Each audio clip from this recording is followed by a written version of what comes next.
Hi, my name is Brooke Morrison, and I'm an education major here at the University of Nebraska-Lincoln. I'm studying elementary education and special education. For student teaching, I was at Belmont Elementary. For third quarter, I was in the kindergarten general education classroom. And for fourth quarter, I was in a special education resource room that served kindergarten students and students with high needs. For my capstone presentation, I've selected 3 artifacts that tie to my theme of structured learning environment. These artifacts paint the picture of my competency statement. I have organized my presentation in how I've structured the learning environment for individual students, a small group of students, and a whole group of students. I will also share some aha moments that I have experienced during my journey at UNL. My competency statement says, I'm competent at creating a classroom structure that makes learning accessible for students with diverse needs. The questions I use to guide me include how can I promote a safe learning environment for all students by providing for their physical, emotional, and intellectual well-being, and what is the relationship between classroom structures and student learning. The 3 artifacts that I'm going to share include how I structured the classroom environment for an individual with autism using a color-coded organizational system, a positive behavior recognition system with a small group of special education students, and a mindfulness routine I use with my kindergarten students during my student teaching experience. My first artifact is an example of how I've structured the learning environment for an individual student.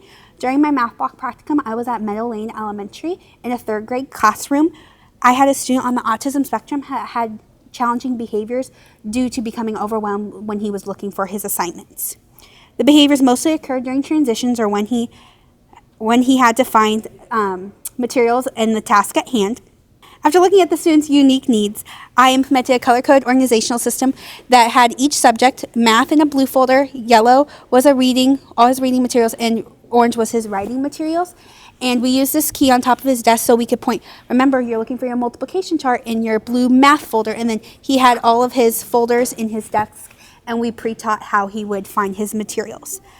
Prior to having this classroom structure, he lost a lot of learning because he was having those outbursts. And so by doing this, we were able to make learning accessible for his diverse need. Moving along to my second artifact, this is the very impressive behavior seat that I implemented with my special education students last semester at Zeman Elementary. I worked with students that had diverse behavioral needs and with educational verifications that were emotional disturbance or ED.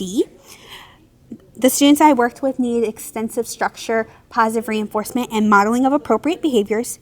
Every day, my students would fight over the middle spot at the teacher table, which made me realize that my classroom environment was not structured to meet their individual needs, and it was not setting them up to be successful. I decided to use the middle spot as leverage at my table and teach positive behaviors during small group instruction. The VIB behaviors were decided on as a group to ensure that the students knew exactly what was expected of them in order to earn the VIB spot.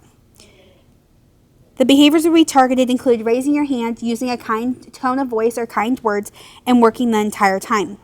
At the beginning of each group, a student was selected from the previous day who exhibited those VIB behaviors, and the students were expected to congratulate the student who did earn that spot. This created the classroom environment that was structured enough to meet their needs. The VIB student had special privileges, such as using a mechanical pencil, a colored expo marker of their choice, and having a wiggle cushion. My second artifact is connected to my competency statement because I took their unique behavioral needs and centered my classroom around those. I was able to set my students up for success academically and behaviorally by focusing on not only the academic skills we have to teach, but those behavioral skills as well. My third and final artifact is a classroom structure that I created with my kindergarten students this semester during my student teaching experience. After the first week of my classroom, I realized my students were not set up for success because they didn't have the coping skills that a regular kindergartner would probably have. Teaching in a Title I school taught me a lot about being trauma informed and about the experiences my students have had, currently are experiencing, and will have in the future in relation to trauma. I realized I cannot expect my students to know how to manage an overwhelming emotion if I do not explicitly teach them how. And so that is when I came across mindfulness, and I took a mindfulness routine of teaching them 5 different strategies, and each day we focused on a different strategy. The student leader of the day would get to choose which strategy we worked on, and they led it 4 different times during the day. I specifically chose the times that I did because these were times where my students felt the most vulnerable due to changing between tasks and just bringing all the baggage of their home life to school with them.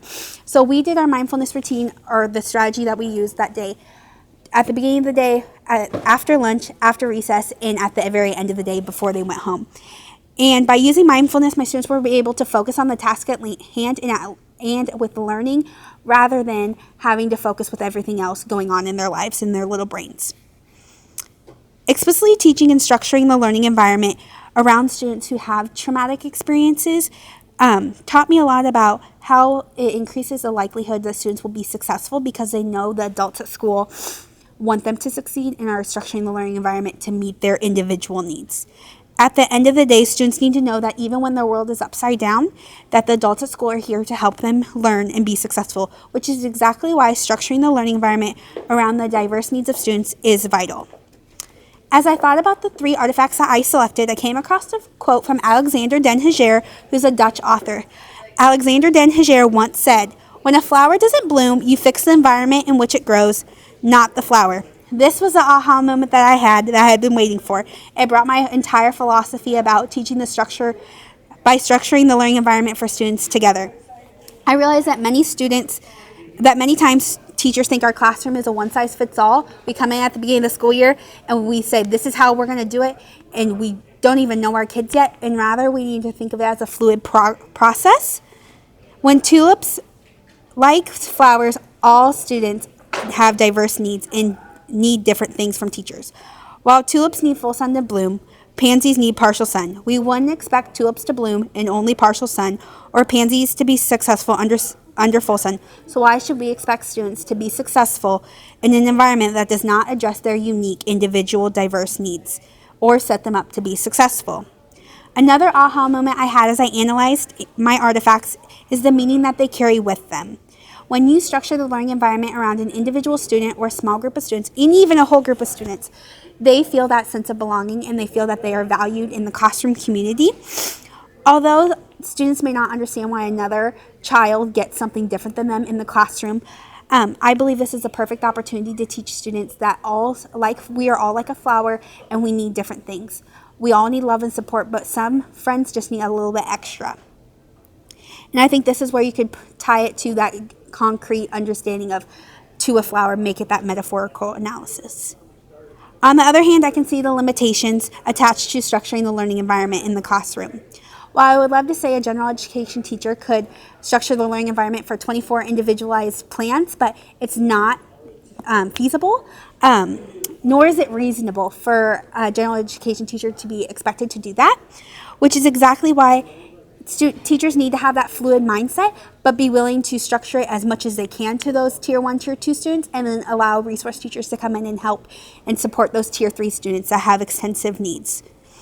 As I reflect on my experiences at UNL, I've structured the learning environment for an individual student, a small group of students, and a whole group of students. I realize that what I've done in my past may not work with my future students. Although a color-coded organizational system worked for a student with autism, it does not mean that every student I have with autism is going to respond well to that. I will have to analyze the needs of my students before implementing a classroom structure, because not all classroom structures will work. I will also need to seek out opportunities to collaborate with resource teachers when I cannot find a classroom structure that meets the needs of my students, because as going into my year as a first-year teacher, the other professionals in my building will have better knowledge about the students I will be serving. Looking towards the future, next year I will be a special education resource teacher at Elliott Elementary here in Lincoln, Nebraska. I will be serving kindergarten, second grade, and fourth grade students for academic and behavior needs. This summer, I will continue to learn about structuring the learning environment through professional development offered by Lincoln Public Schools. I will also again learn from the other resource teachers in my building about how I can best serve the students on my caseload.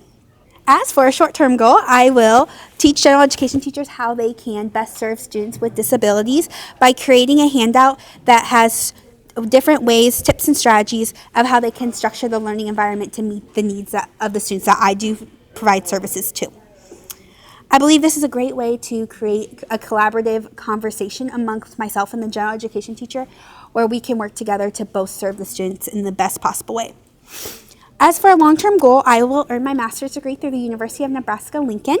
I'm thinking of special education, but I'm open to a lot of different opportunities. I think this shows that I'm a lifelong learner and that I encourage my students to be a lifelong learner, and that I need to be up to date on information which teaching students skills and teaching the different strategies to students with diverse needs. In conclusion, I've given you a glimpse of my story at UNL and how I've structured the learning environment for an individual student, a small group of students, and a whole group of students.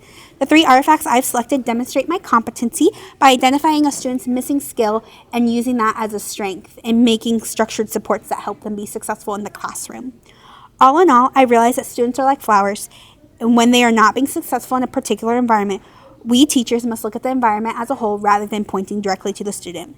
The learning environment is fluid rather than a one-size-fits-all model.